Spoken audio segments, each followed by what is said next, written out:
NBC Universal CEO has said that the new business model of releasing movies at movie theaters and on streaming services at the same time is a much better business model. What are your guys' thoughts on this?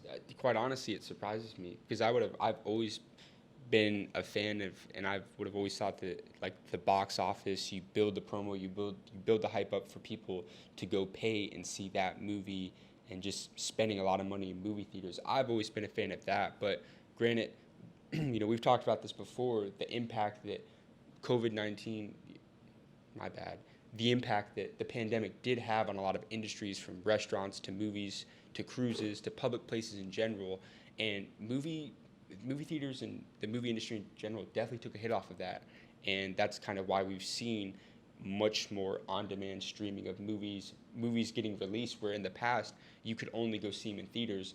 Now tons of deals are being made to where they're being released on their platform. I kind of like it.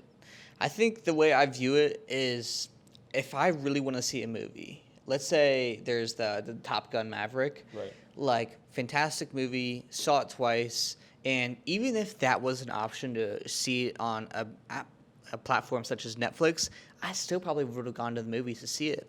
And I feel like people at this day and age can kind of have that choice now and the luxury to be like, hey, do I really want to sit down and enjoy this movie? I can go ahead and go to the movie theaters, or if I want to just enjoy it from the comfort of my home, I can just view it on the platform. I think that what needs to happen is that this business model could work, mainly meaning for just releasing it also in theaters as well. I think it's pretty obvious that you need to release the movie on streaming because that's mostly what people are going to turn to. But if we want to keep the movie theaters alive, but then also, for the company still to profit off of it, you need to allow for some period of time to be marketed that this movie's only going to be in theaters.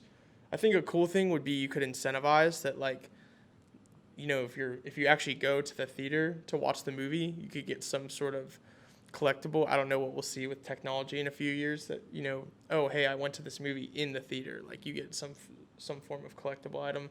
Yeah, I mean, I think some sort of implementation of NFTs. Like, I can't even believe I'm saying that right now. I'm shocked. Yeah, NFTs. Like I think it'd be sweet. I'm gonna be honest. Like, if you could just go to the movie, and for every movie that you saw, you had some sort of like proof of concept, or like pretty much proof of like, hey, I've been there, and maybe like the date that you went.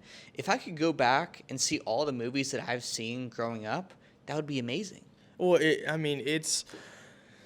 would be really sweet because it's like it works very simple. You have a smart contract, and you have the movie company gets their pull from it, and then the theater that you go see it at gets their takes. So that's the incentive for them, and then you get the memory for the rest of your life that, oh, I have this, and only I saw this movie when it was in theaters. You can't get that on streaming. That's a huge incentive for the movie theaters to bring people back into the theater.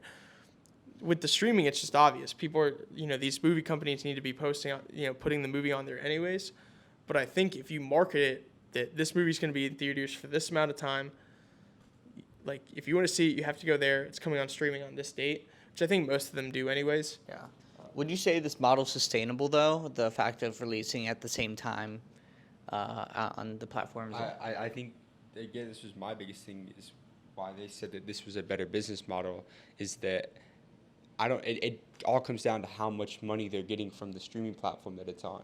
Because, like, you take, like, an Avengers movie, or you take, really big box office hits that are directed by big names and have big actors in them, I would be, some of those movies can do hundreds of millions of dollars in box office. And so if people are just going on a platform for free to watch it, granted, they're probably getting a ton of money from, whether it's Netflix or Hulu or Prime.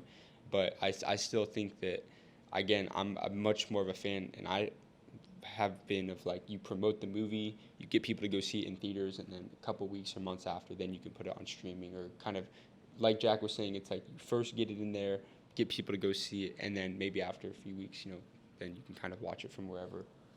I think the business model wouldn't be sustainable if they dropped it in theaters and on streaming at the same time.